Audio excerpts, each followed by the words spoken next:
No, you're good.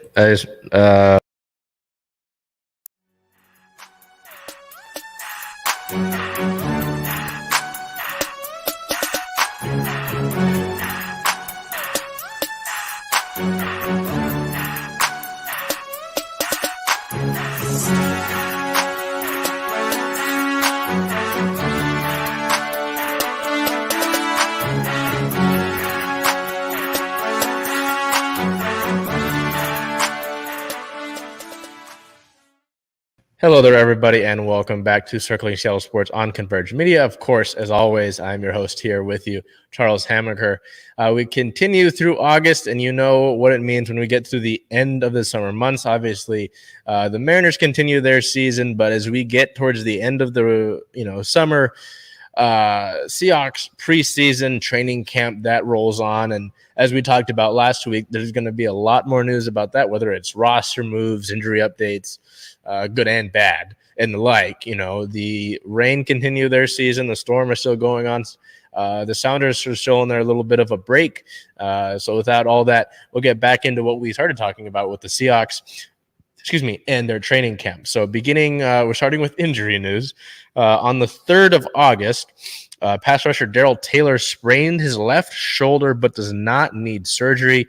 The team is waiting to see how long he'll be out. That was back on the 3rd. We still do not have an update on Taylor. So that's a big hit, obviously, to the team's pass rushing ability there. Last year, Taylor tied for the team lead in sacks, so they're going to need him to get back and better. But yeah, as of the moment, no current update on Darrell Taylor. We're going to continue in the sort of injury update sort of realm, as you can see in the top of your screen there. Talked about Zach Charbonnet last week. Not really sure what was going on with him. He was out indefinitely at the time with a shoulder injury.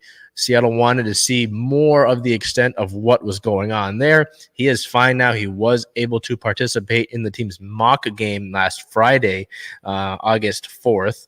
So that's good news. Not so good news on the 4th. During that mock game, running back Kenny McIntosh, who was taking over sort of as the running back during training camp because Kenneth Walker III and Zach Charbonnet had been out, has a left knee sprain. The severity of that was unknown at the time. We'll get to that as we get through the rest of these updates here. That was on the 4th. Wide receiver Derek Young is dealing with a hip/groin injury, which is why he did not play in the mock game. The severity of that was also unknown, but again, we'll get updates on those two as we continue on here. Just want to go through it chronologically so you can get sort of a timeline built in your head. August 5th, the hits kind of keep on coming here as rookie cornerback Andrew Whitaker injured his patella tendon, which is a big deal. I don't know if anybody would remember it, but during his time here in Seattle, Jimmy Graham injured his patella tendon, and there are athletes who will not come back from that injury. It's a long process. It's a hard process to get back from. So it's not going to be an easy road for Whitaker here, and it sucks for him to have to deal with that sort of injury at the beginning of his career there. He will undergo season-ending surgery to repair the damage on that patella tendon injury. On the 6th, we have some positive sort of injury-related news. Cornerback Reek Woolen passed his physical, so Seattle's now second-year corner has been cleared to come off the physically unable to perform list. It's a big boost there. Pete Carroll wasn't shying away from that sort of label for him when talking about Reek, saying that he's going to be a starter, which, I mean, makes a ton of sense for Seattle after his really big season, where, as we talked about last week, it was tied for the league lead in interception. So that's some positive news there. Updates on McIntosh and Young, as I talked about. Kenny McIntosh will be out for a couple weeks due to a left knee sprain, so that sucks. Seattle not gotten into their actual preseason games just yet. That happens in upcoming. We have a Seahawks game upcoming for the first time in a long time. So we'll get to that here in a second. Won't be able to participate in that. And then wide receiver Derek Young is day to day. So that's a little bit more positive. With the hip and a groin injury, either of those especially can be dangerous, can keep out for a long period of time. But sounds like that will not be the case with him. I know that Seattle will just kind of ease him out of things there and be more cautious as they were with Charbonnet this past week. So it'll be interesting to see if Derek Young takes a hit, because that fourth wide receiver position for the Seahawks behind Tyler Lockett, DK Metcalf, and Jackson Smith-Njigba is still up in the air, considering some of the news that we'll get to in team-related news. So we'll continue on. Team notes, there will be sort of little roster moves there you'll notice through training camp. And even with the Seahawks throughout the course of the year, there are guys that they like, and they'll waive them and bring them back at a later point in time. We're seeing that right now with roster-related moves. On the 1st of August, the team signed nose tackle Robert Cooper, waiving nose tackle Roderick Perry II. Remember Perry's name, because we'll hear from him later throughout the week.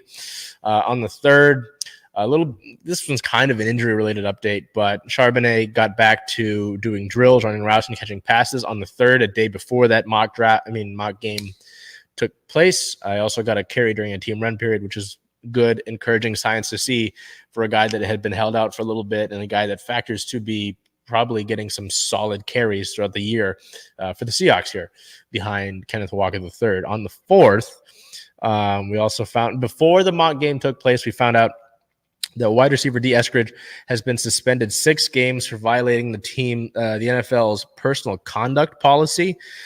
He can participate in preseason games and practice, but he is not able to play in regular season games until after week 7. So that's a problem. He did participate in the mock game. He had 3 catches for 40 yards, but obviously somewhat of a concerning case here with Eskridge, just with what this entails. Eskridge's agent did release a statement saying in early February 2023, Dwayne was involved in an unfortunate incident with his child's mother, which resulted in his arrest and the filing of misdemeanor charges. Dwayne quickly took responsibility for his role in this incident. He has entered into an agreement whereby the misdemeanor charges will be dismissed in 12 months when he completes domestic violence morale recognition therapy. Dwayne has already enrolled in and has begun that therapy. He has not been convicted of any crime. He entered into this agreement because it is the best interest of his family. He deeply regrets any embarrassment this incident has caused his family, the Seahawks, and the NFL. So just with that, I mean, obviously it's encouraging to hear, about kind of owning up to it. We don't know the full scope of what took place, but obviously at least it's bad to go straight into the football standpoint. So I'll try to not go straight into it. But from the football standpoint, obviously hurts him because he's struggled with Seattle to really stick, dealing with injuries. That the pick, how high he was selected by Seattle, was criticized. So it really was a big year for D to kind of come out and potentially be a big factor in this offense. But just, again, not knowing the full extent of it, I'm not going to make an entirely full judgment, but to go out there and own up to it is a good sign, I guess, take it at minimum. So,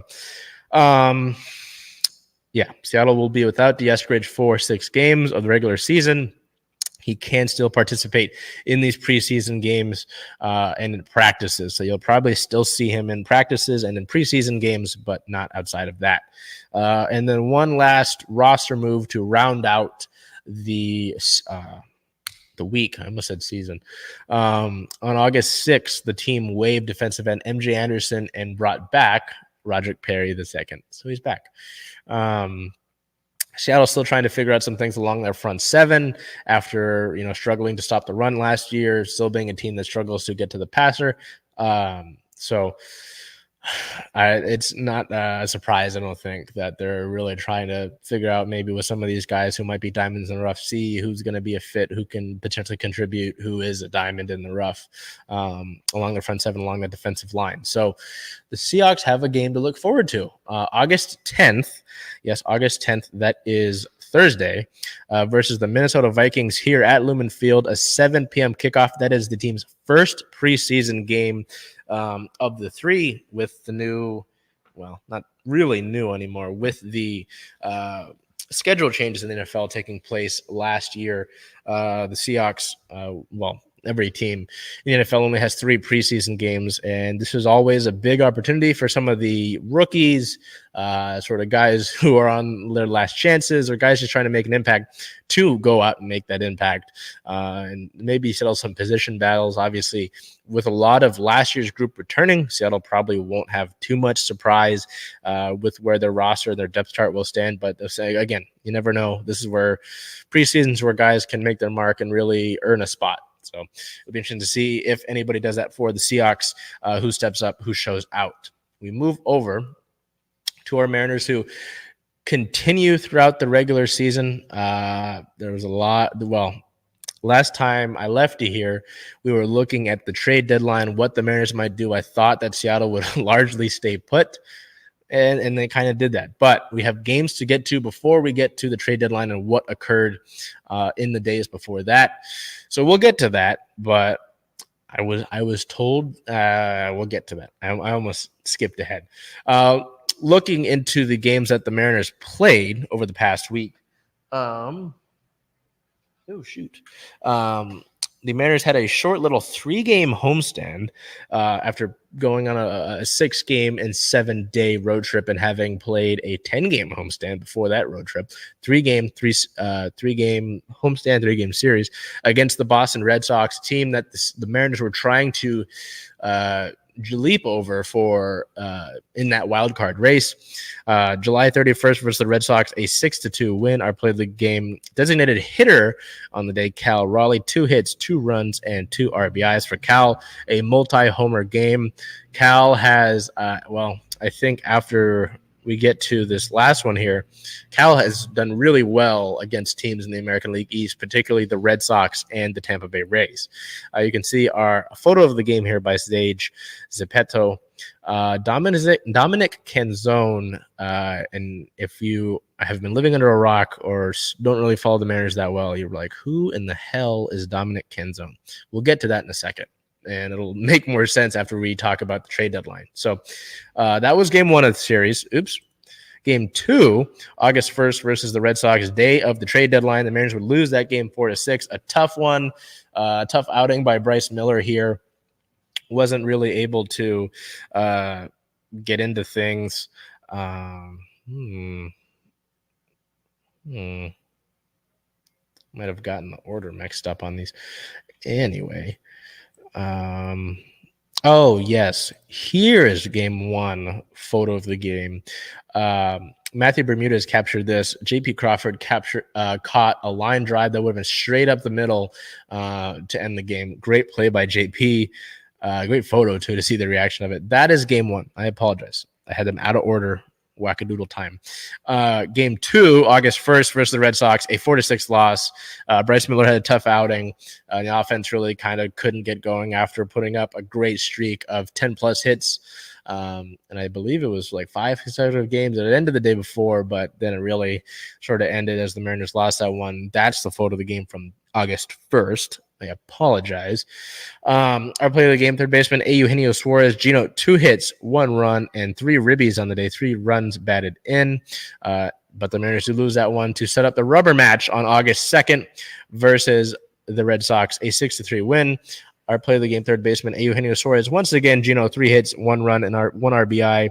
He continued his streak at the time. And we'll get to that streak as he continued it into the Angels series. Continued to drive runners in. Apologize there. And Cal Raleigh had another multi-homer game, as you can see in this photo of the game here by Sage. Continues to hit really well against the American League East teams. So this was a big series win to go out and take 2 of 3 against the Red Sox, especially considering that they were a team above the Mariners in the standings. They're a team above the Mariners in the standings there, and whenever the Mariners play the Red Sox, it's always seemed to be a tough sort of series, especially here in Seattle. So after that 3-game homestand, that 3-game set, they went down to LA, or more likely Anaheim, because they don't actually play in Los Angeles, to play the Angels. Now, the Angels went all in, obviously, at the trade deadline. They wanted to try and impress Shohei Ohtani, who will become a free agent this offseason. And so much for that impress. As you can see, I've got the broom there on the screen as the Mariners would complete a 4-game sweep of the Angels, something they haven't done since 2005. I was 4 years old in 2005, just to give you, not to make people feel old, but, anyway. August 3rd, to begin that series against the Angels, a 5-3 win. I play the game left fielder Cade Marlowe, the rookie, getting called up in sort of an emergency status after Jared Kelenic got injured a few weeks ago. Had 2 hits, 1 run, and 4 RBIs, with a go-ahead grand slam in the top of the 9th inning to give the Mariners a lead. Turned on a 99-mile-per-hour ball up and in, and really shocked the Angels in that one. The Angels had brought in Reynaldo Lopez, who was acquired in the White Sox deal that also saw them get Lucas Giolito. Had been having a great season. And then the Angels brought in their closer, Estevez, who had not blown a save all season until Cade Marlowe hit that grand slam, which was really big for the Mariners. They take game 1 of that series. Game 2 on the 4th, a 9-7 win, a real slugfest, as Luis Castillo got the start in this one. Kind of struggled, gave up a couple homers in this one, including a first pitch solo homer by Luis Rengifo. But the Mariners win that slugfest. They put up a 4 spot in the first inning. In the second inning, Dylan Moore has his solo homer, and they're able to put that together. Our player of the game for game 2, center fielder Julio Rodriguez. Julio, 2 hits, 2 runs, 2 RBIs, and 2 walks on the day, including a 2-run homer. So the Mariners, with those 2 wins to open up the series, at least guarantee a series split. And then we get, to August 5th at the Angels, a 3-2 win, a really tight one here. The Mariners are able to pull things out in the clutch. Our player of the game, pitcher George Kirby, 7 innings pitched, 3 hits, only 1 earned run against Jorge, no walks, and 5 strikeouts. It's his 9th quality start of the season with no walks, which leads Major League Baseball, and his 16th quality start overall on the season, which is tied for 3rd in Major League Baseball. Now, when I talk to people at at the All-Star break about George Kirby and how he should have been an All-Star anyway, despite him getting in as sort of as he got in as an injury replacement player, I talk about stuff like that. I mean, George Kirby has elite control. Most quality starts. My brain had ultra quality starts, but quality starts really helped. The Mariners really relied on the bullpen in these games, especially after Castillo didn't have the greatest outing. He was able to go an extra inning, though, in that second game of the series. And I mean, even if the Mariners hadn't used their bullpen a ton, it's nice to just give your bullpen a break anyway, considering how great they've been. And George was able to do that. So that was a series win. The Mariners brought the brooms out, or the mops, to sweep away the Angels in the game 4 of the series, August 6th at the Angels. Another 3-2 win. Our play of the game, pitcher Bryce Miller. Now, Bryce only went 5 innings, so he didn't get the quality start in this one, but he only allowed 5 hits, 1 run, which did come in the first inning, no walks, and 10 strikeouts. He has 10 strikeouts through 5 innings. His first 6 outs that he recorded were all strikeouts through those 2 innings. And, after that Boston outing that I talked about in that series, I was kind of worried about Bryce because he hadn't really seen this sort of workload yet. And I was wondering if the velocity was going to be down and if he wasn't able to really sort of replicate what we had seen at the beginning of the year. And he had a pretty solid outing for the Mariners in this one. Taylor Saucedo comes out in the last 2 innings, in the 9th and the 10th inning. Yes, because this one went into 10 innings. Was able to shut things down. So that was a big one for Saucedo to do that. Local guy here. The Mariners get that 3rd run in the top of the 10th inning, and they come away with the sweep down in California and come back for a somewhat big homestand. So we'll get to that here in a second. Wait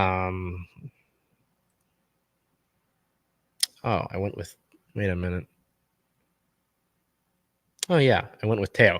I apologize because my notes say something different. So I went with player of the week. I went with Teoscar Hernandez. I mean, Cal Raleigh had the best OPS of the team over the past 7 games, but he only was hitting a 200 batting average, which isn't great, even though he has been hitting the ball well. But Teo had more of a rounded game, and then you look over these past 7 games he played. He only played in 6 of them, and he still put up these numbers: 9 hits, 2 runs, 3 doubles, 4 homers for 4 extra base hits, 2 ribbies, a 360 batting average, which is great for Teo, considering that he's largely a boom or bust kind of guy. He's either a homer or a strikeout. And then, I mean, a 360 batting average is pretty solid. And 960 OPS for Teo there, which is really big. The Mariners, if they're going to make this sort of push here, they're going to need Teoscar Hernandez to be a summer Teo, as we've kind of seen him there. So you like the little broom? The little broom I put in there. Anyway, this was big. It was really big because, you know, at the trade deadline, the Mariners mostly stayed pat. They made one major move, a couple of smaller moves on actual trade deadline day. And then in the days leading into it, they acquired the Trent Thornton trade we talked about a week ago or two. But with the Angels being largely in third place in the AL West, kind of hanging around that wild card picture, acquiring Giolito and Lopez and CJ Cron and Mike Moustakas at the trade deadline, you're like, oh, shoot, they're kind of gearing up here, which those trades were largely mid. I mean, they really weren't nothing to blow away from. This was big to go down to get a series win, let alone a sweep against the Angels, considering what the Angels are trying to do, still having Shohei Ohtani. There were a couple big moments where the Mariners bullpen came through and got Shohei Ohtani out of there. Matt Brash in that third game of the series when they won 3-2. Game 3 of the series, not game 4, to go out and strike out Shohei Ohtani in a big moment was big. That's big. You get the point. The magnitude can't be overstated, you know, and to do this, to gain that ground, to be only 2.5 games out of a wild card spot, you're 6 games out of the top of the division, which is still possible, but it's more than likely, if anything, it's going to be a wild card spot. To leapfrog over a bunch of teams, including the ones that you just played in Boston, in Los Angeles, Anaheim. It's impressive. I mean, again, there was a lot of anger after the trade deadline came and passed. But if you look at the bats that were traded, there wasn't a lot of impact. It was mostly the pitchers, and the Mariners don't need pitching per se. They've got a lot of that starting and relief pitching depth throughout the organization. We've seen that throughout the course of the year as the Mariners have called up Bryce Miller and Brian Wu, and then the bullpen, you know, guys like Isaiah Campbell, Ty Adcock, Prelander Baroa. I'm forgetting names. And now, you know, bringing in Trent Thornton, having him come in. So it's impressive. It's really impressive. They're going to have to continue this as they've got some important series coming up, including one against the Orioles this weekend, an Orioles team that has really impressed this season and is near the top. I think they're at the actual top of the American League East. And that's going to be a big series as well, not only because of the fact that the Mariners need to keep winning, the fact that the Orioles are, again, I want to be sure, so we're going to look here at the AL East standings, but also because of how competitive that series was out in Baltimore a little bit. Yeah, top of the AL East. They might be top of the American League. Yeah, top of the American League. Oh, and tied with the Atlanta Braves for the most wins in baseball at 70. So, yeah, it's a big series. So, I mean, if they can continue to do that, obviously we've talked about it through the course of the year. The pitching has never really been a big problem. It's been the offensive consistency, and we've seen more of that. You know, the 9 runs in game 2, 3 runs in the last 2 games, not so great. But even before then, seeing the Mariners kind of average 5 runs a game is a big improvement for what they have been doing for the large part of the season. So, now we will get into the trade deadline. The big trade that the Mariners made was on July 31st, a day before the deadline itself. The team traded relief pitcher Paul Sewald, a fan favorite, a clubhouse favorite. On the emotional side of things, yes, this is a big blow because a lot of Mariner fans had really become big lovers of Paul. Came into this organization at 31 years old, having been cast away by the Mets at the time. Really kind of seemed like he was running out of options. The Mariners and their pitching, coaches and staff as a whole really turned his career around, and he joked about it with the media after he had been traded. He said, I wouldn't be getting traded for 3 prospects from a contending team if I hadn't come here and gotten my career revived, which, it's not wrong. So it was tough. It's tough to lose a guy like Paul, who's been such a big part of this team since he joined them. I mean, you see this photo by Liv here, was a part of that 18-inning game against the Astros, has largely taken over the closer role. If the Mariners really haven't had a closer outside of Edwin Diaz, it's been a long time since then, is the point. But yeah, so the Mariners get 3 younger guys, and that's how I described it in our write-up of it. Younger athletic bats. Outfielder Dominic Canzone is one of them. We showed you that photo of him earlier. We wrote about it again, so I'll flash this on there so you know where to find stuff like that. But anyway, Canzone, to briefly describe these guys, Canzone has hit at every level of professional baseball he's played at. Whether that was even in the college levels and the minor league levels. And he had only been called up for like half of July by the time that the Mariners acquired him. So people look at his stats at the time, 240 at bats, and like, oh, this is horrible. And it's like, the guy just give him some room to breathe, it's like a career hitter is exactly what we had seen in Ty France. The guy had hit at every level before he came to big leagues. So, and I don't want to say exactly like Ty France. I can't guarantee that they'll be the same, but Canzone can hit is the point.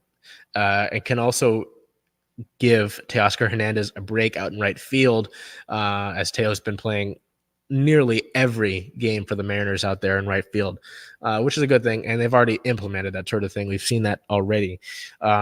Infielder / outfielder Josh Rojas. Rojas is the exact sort of player that the Mariners have acquired over the last few years. He's versatile. I'd say infielder / outfielder. That describes a bunch of the guys that the Mariners have acquired in recent seasons. He had a almost 3 WAR season last year. It's kind of been described as a pesky player. You talk about pesky, you talk about like a guy like Jose Caballero. It's not really a big hitter, but he's the versatility is what's big here. And a funny quote from Jerry DiPoto from his media availability after the trade deadline had passed on the 1st was that this trade would have gone through sooner had it not been the fact they wanted to include Rojas in it. So it took an extra 5 to 6 days, which is kind of funny considering who it was for. So, hey, we'll see how that turns out. And then the last part of it was outfielder Ryan Bliss. Bliss is a guy who can hit as well. He's not a big power guy. He kind of hits over his size in terms of his power, but it kind of messes up his swing. So they've been kind of focusing less on his power and more on his actual hitting ability. He's got plus speed, and he had just made it up to the AAA level. He is now with the Rainiers and has been playing with them.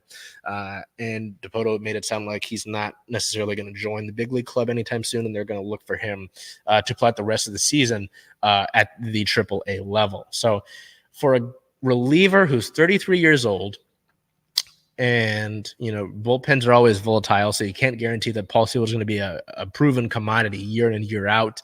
You've already got a lot of pitching depth in this organization, as I've said, to get 3 young athletic hitters out of it, which you kind of need in this organization, considering how often we've criticized their hitting. I think that's a good deal. I think it's a good deal. If you take the emotions out of it, which a lot of Mariner fans haven't been able to do, they've only been looking at it on the emotional side of things.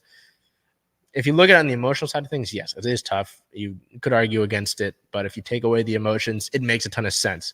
Paul Sewell's likely getting a pay raise next season. Don't know if the Mariners would have been willing to pay for that. So that's how that trade breaks down. We look at some other team-related news. On the 31st, the team recalled relief pitcher Juan Ten from the AAA Tacoma Rainiers as a corresponding move as they traded Sewell. They wanted another bullpen arm that day. On the 1st, the other trade that the team made on the day of the deadline was acquiring relief pitcher Edward Bizzardo from the Baltimore Orioles. He had been DFA'd by Baltimore a few days before, on the 30th.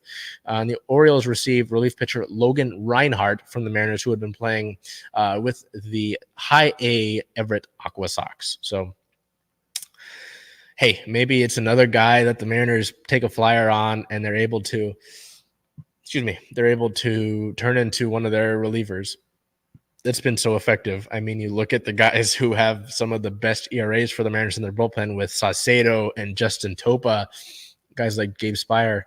You hadn't heard of these guys before the season, and now they're big contributors to the bullpen. So anyway, on the 1st, some roster moves took place. Relief redhead pitcher Trent Thornton was recalled from AAA Tacoma. Infielder Josh Rojas and outfielder Dominic Canzone reported to the club as they joined the team. Relief pitcher Juan Then was optioned to AAA Tacoma, so they brought up Thornton, sent down 10. Outfielder Taylor Trammell was optioned to AAA Tacoma to make room on the roster, and then infielder Colton Wong was designated for assignment. So on the 3rd, shortstop J.P. Crawford was named the 2023 Heart and Hustle Award winner for the Mariners, and right-handed pitcher Ryder Ryan was selected to the 40-man roster and optioned to AAA Tacoma. So we round out things here. Again, somewhat of a big homestand coming up here for the Mariners, who sit at a 60-win, 52-loss record, 8 games above 500. 3rd in the American League West, 6 games back from the top of the division, as I mentioned, 2.5 games back from that last wildcard spot. Their next games are on Tuesday, August 8th, and August 9th, Wednesday, versus the San Diego Padres. So the Padres come to town, still very much a talented team with Fernando Tatis Jr., with Juan Soto. There's a ton of talent all over the board for the Mariners here. For the Padres, pardon me. So they're not exactly going to be an easy team to play, and they're still trying to battle their way into a playoff spot. So they've got something to prove as well. Just a 2-game set against San Diego here. Both of these games, as you can see, are 6:40 p.m. Pacific time first pitches. And then we get to the big weekend. Baltimore Orioles come to town, the top team in the American League, American League, second best team arguably in all of baseball. It's Felix weekend too. Felix Hernandez, the King, will be inducted into the Mariners Hall of Fame, and the Mariners will be celebrating all weekend long. So it's going to be a hot ticket in town. August 11th versus the Orioles is a 7:10 p.m. Pacific time first pitch. August 12th versus the Orioles is a 6:40 p.m. first pitch. And then August 13th versus the Orioles is a 1:10 first pitch on Sunday as the teams close things out. It's going to be a big one. Again, with the sort of pitching that the Mariners have, they can be in arguably any series against any team in baseball. It's just how their offense hangs up.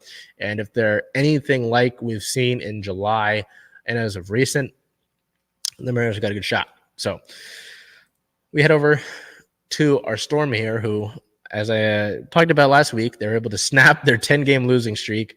They get back to Climate Pledge Arena here, get back home, and they weren't able to keep their little 2-game winning streak going. They fall to the Dallas Wings 65-76. Or play the game guard Jewel Lloyd, 31 points, 5 rebounds, 2 assists, and a steal. Jewel and Enrique Ogunbowale for Dallas battled it all night long. Whenever these two teams play, it's always a tight, physical, intense game. Excuse me. And these two always tend to go at it, as you can see in this photo here by Matthew Bermudez. Seattle struggled on the boards. Dallas is a really good team inside. They've got, you look at the size they have on this roster with Tara McCowan, with Kalani Brown, with Awikoer, and they got Natasha Howard on this roster too, who was a big part of the Storm for a while, if you can remember that. So Seattle has kind of struggled in the paint all season long, whether it be rebounding, points in the paint, second chance points, stuff like that. And they weren't able to overcome those issues against a Dallas team that has started to sort of push up against some of the best teams in this league. So not like it was sort of any pushover. After that loss at home, it was a quick little 1-game return home. The Storm headed back out on the road for one game out on the road before they come back here for a 4-game homestand. August 5th at the Phoenix Mercury. The Storm would win that one 97-91. I played the game guard Jewel Lloyd. Of course. I mean, again, how many times will you hear me say that this season? Jewel, 32 points, 4 rebounds, 4 assists, and 1 steal. A much more complete game in this one as the Storm were able to go down to Phoenix and beat the Mercury. Now, if you're looking strictly towards the draft lottery, winning games isn't good for Seattle because with that last win, the Storm actually moved up to now 5th in the Western Conference, above Phoenix. So Phoenix sits at the very bottom of the West in 6th. But now the Storm have the 3rd lowest winning percentage, meaning they have the 3rd best odds for the top pick. So it'll be interesting to see how these remaining 13 games play out for the regular season. Again, I would hoped at the beginning of the season that the Storm would be really scrappy and would be able to put together a playoff run this season. I thought there was a lot of unproven talent. It's not the case. It's not the case. We'd be wrong. It can't be totally perfect. That would, be unfair to you guys. So, yeah, it's just about kind of, again, seeing some of these players improve and grow, and that includes our player of the week, Ezi Magbagor. Ezi, over the past 2 games that the Storm played, 16.5 points per game, 8 rebounds per game, 2.5 assists per game, and a half steal and half block per game over those past 2 games. Ezi has really solidified herself as Seattle's 2nd best player behind Jewel Lloyd, and that's not any diss to Ezi. I mean, Jewel is on a whole different planet from a lot of players in this league, but Seattle has looked for that second option scoring for, most of this season, hasn't had it. When you looked at last year's team, when, Sue really hadn't been much of a scoring threat at that point of her career, when Jewel and Stewie weren't producing much, who was going to show up? And before the team signed Tina Charles, it was largely Ezi Magbagor. So no Tina Charles signing here this season. The Storm have been able to kind of give Ezi free reign and just go out and let her run. And she started, I think, every game, knock on wood, of the season so far and has looked great, whether it's in the paint, whether it's being able to help with scoring.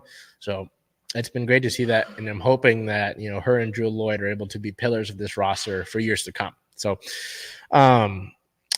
the injury reports against the Wings and against the Mercury were both clean, so Seattle is at full health. It is interesting to see the way that the roster is shaken out now. Jade Melbourne and Yvonne Turner, both point guards, have not been getting much run as Sammy Whitcomb has taken over that spot. Sammy's played well. I'm just surprised that we haven't seen more from them. In terms of minutes-wise, I know Yvonne Turner's kind of limited with what she can contribute offensively. It's largely her defense. But I don't know, a little interesting to see that Seattle still needs better rebounding, better second chance points, just a better paint presence overall. And we've been talking about this all season long, so it's not like this is a new development, so to say. But again, largely we're looking at the development of some of these younger players. Jordan Horston has put up some great performances off the bench for Seattle as she continues to get confidence and learn the pro level of this game. So that's what I've largely been taking a look at and trying to hope that the team improves on things like taking care of the basketball, like rebounding, like their general paint presence. And sometimes they do, but they're not able to keep it consistent. So that is a big factor there, hopefully, for the Storm throughout the rest of the regular season. So, oh, shoot, I just had it. Oops. Yeah. So as I mentioned, the winning not so great for the Storm if you'd like for them to get the last pick. The Storm sit at a 7-win, 20-loss record. They are 10th in the entire WNBA, 5th in the Western Conference. Looking ahead, 4-game homestand, as I mentioned. The first 3 games of it will be played this week. Looking ahead, August 8th versus the Connecticut Sun. That's a tough game, considering Connecticut's size. As I mentioned, Connecticut's size is not a thing that Storm have been able to handle. That is a noon game. Yes, you're not confused. August 8th, which is tomorrow, Tuesday, is a noon game. That game will be available to watch on Amazon Prime Video. I don't even have to tell you what the key to that game is.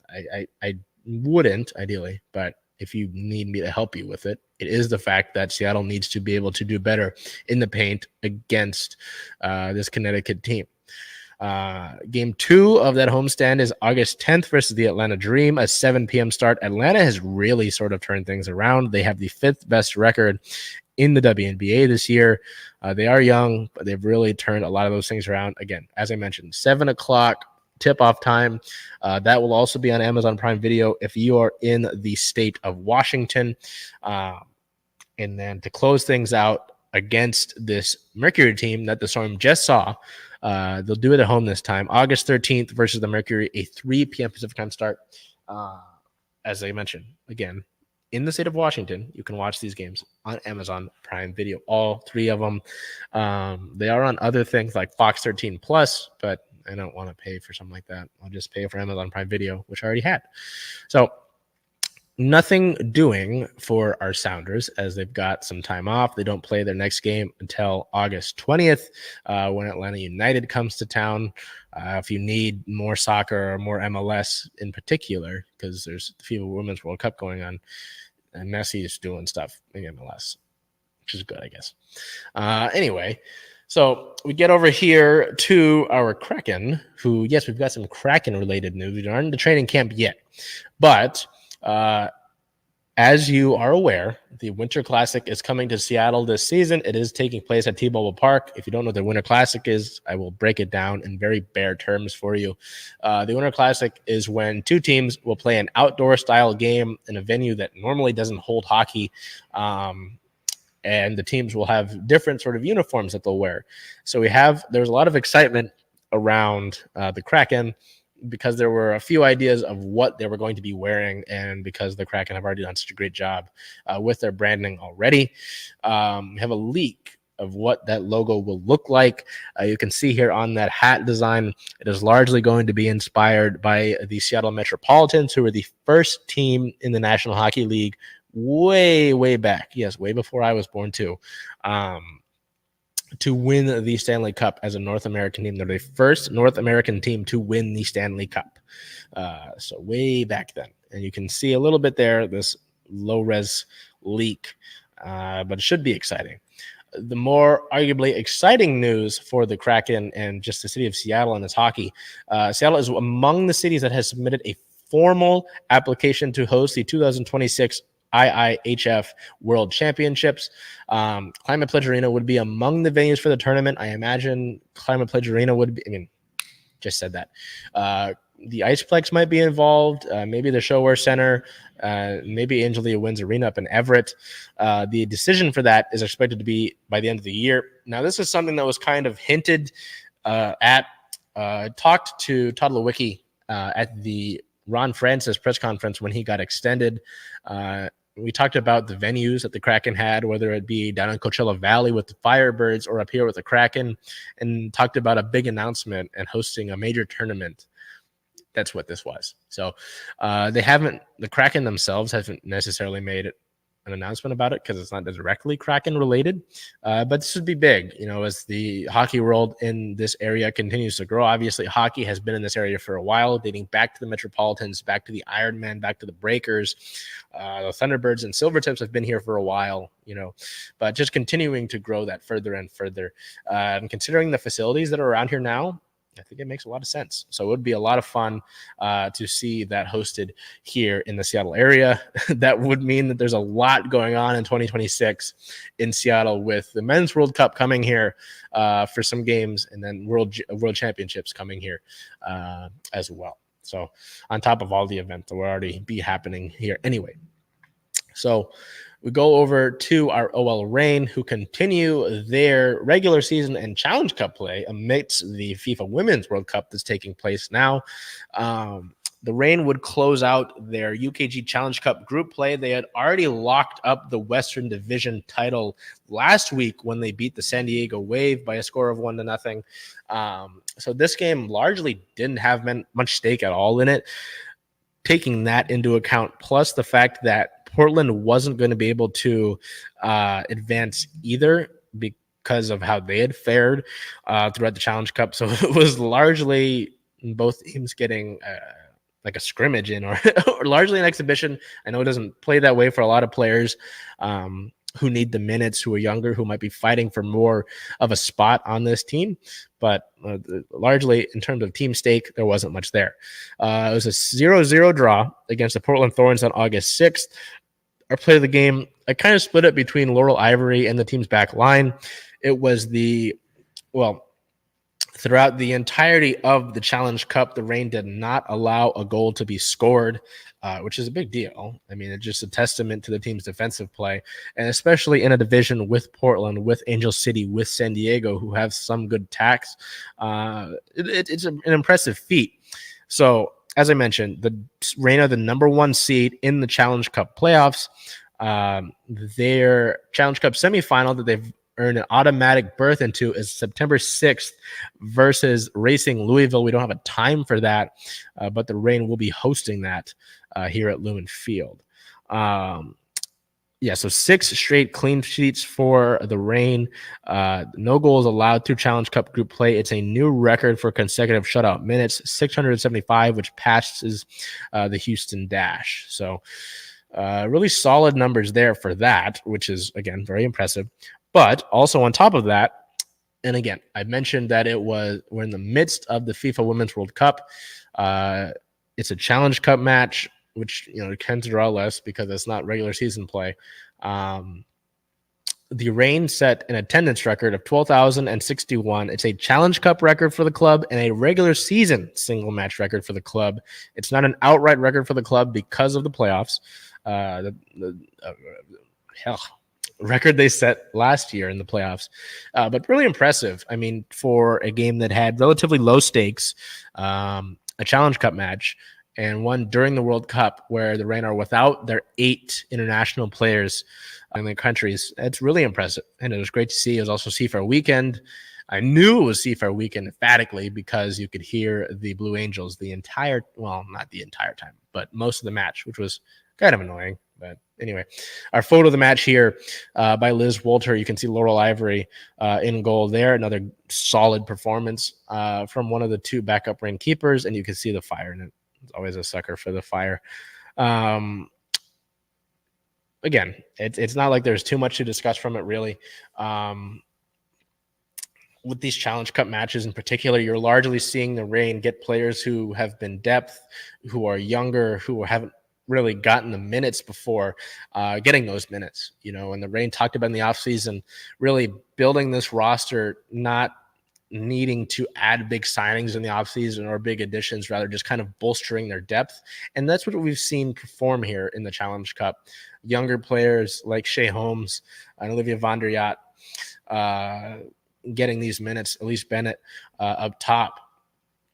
And defensively, how strong they've been. Those 2 backup goalkeepers for the Reign have been really strong. And I don't want to put the negative thoughts in your head, but when the expansion draft comes along for Bay FC in Utah, one of those keepers is probably getting selected, unfortunately, because of how good they are, and how good they've been for the Reign. Again, don't want to think about it. We won't think about it. I apologize for even introducing the thought. But even the back line in this match against Portland was all players who didn't start for the Reign, with Alyssa Melanson, Phoebe McLaren, Shea Holmes, UW alum, so shout out to Shea, and Ryan Brown. All of those players could arguably start for a good amount of other teams around the NWSL. So anyway, again, largely low stakes, but to get these minutes for these players is good. The Reign did sub on Sam Hyatt and Lou Barnes later into the match, 2 players who typically start on that back line. But again, point made. The injury report against Portland, 3 players were out. Nobody was questionable. And obviously all of those 8 international players were not available. Quinn was back and was present at this match, but was not available for selection. Expect to see these international players, most of them probably take some time to get back and get ready into club play. The next regular season match isn't until, we wrote about it last night. I should know. Yeah, August 18th on the road against Kansas City. So I'll probably see some players available. Anyway, Jess Fishlock continues to battle with a leg injury. They're just kind of keeping her safe for this one. She should be good to go for that match against Kansas City. Defender Kellyanne Livingston was out with a leg injury, and then midfielder Luwani was out with an excused absence. So, as I mentioned, have the Western Division locked up. They're fourth in the regular season table, top of the West, have already cured that berth into the semifinal. As I mentioned, that semifinal match for the Challenge Cup is on September 6th versus Racing Louisville. That is here at Lumen Field. No time on it quite yet. And if the Reign were to win this match, they would go into the final on September 9th. And since they are the highest seed, they would host. That would be one day before the Seahawks play a game. Be interesting for the Conversion crew. So we will move along here. A short pit stop to our Seattle Seawolves, who are in their off season, but there's some international festivities and games going on. I don't really need to do that. Four Seawolves participated with the USA Eagles in their win over Romania. Jake Turnbull, Taveti Lopetti, Ina Futi, who you can see in this photo by Liz Walter here, and Pete Malcolm. So nice to see the representation from the Seawolves there.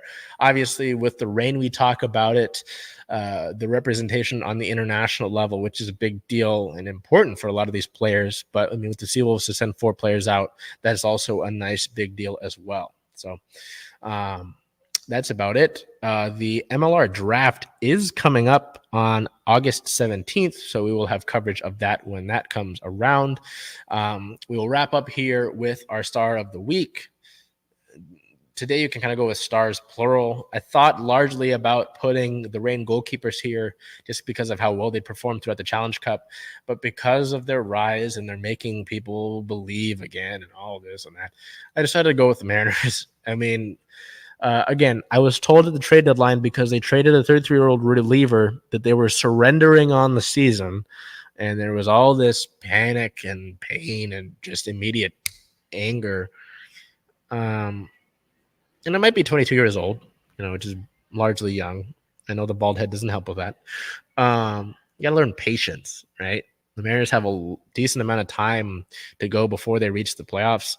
And just in a span like that, since the trade deadline on August 1st, they have managed to go from several teams back to now being the team looking into those 3 wildcard spots.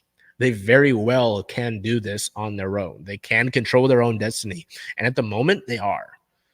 So, again, let's not try to think super emotionally in the moment. Let's not freak out when they don't acquire a super mega, big trade, which there wasn't really a bat on the market to trade for in general. And let these things play out. Again, they are 2.5 games out of a wildcard spot. They are 6 games out of the top of the division, which is still possible. Funny enough. So, hey, they are performing well right now. They've got the pitching to challenge anybody. Their offense that has a lot of potential up and down the board with guys like, as you can see in this photo, Eugenio Suarez and Julio Rodriguez, who has largely underperformed this season, but still has some of the better stats on this team. Who knows? Who knows what's possible? We've seen them do wild things before, this whole chaos ball thing, and they kind of got back to chaos ball in this series sweep over the Angels. So, hey, man, you never know. Before we get going, and I'll wrap it up here, and I'll kind of reveal it. Ballard FC, as you can see here, won USL League 2. It's USL League 2. In their second year as a club, I know that is more CSS Futures content, and I'll go back up here so that I can put the CSS Futures banner at the bottom. But impressive stuff happening around here in the Seattle area. So with that being said, Seahawks training camp continues. The Seahawks get into their first training camp preseason game of the season on August 10th when they host the Minnesota Vikings. The Mariners, they continue things. They've got a big homestand and Felix weekend coming up. The Storm continue their regular season, have a big homestand as well, big challenging homestand coming up for them. The Sounders have another largely a week off.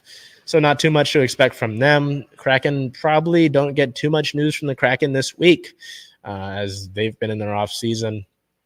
and I don't really expect them to do anything with the limited free agency that is left. The Reign they don't have a match over the next week, so we'll probably do some other stuff with the Reign. That's largely it, though. These summer months, again, we start to get into the fall area. The Seahawks are going to come back. The Mariners get closer and closer to sort of the playoff chase. The Reign as well. Their regular season's winding down. So anyway, till we see you next week, take care of yourselves, be well, and do whatever you can to make today a great day.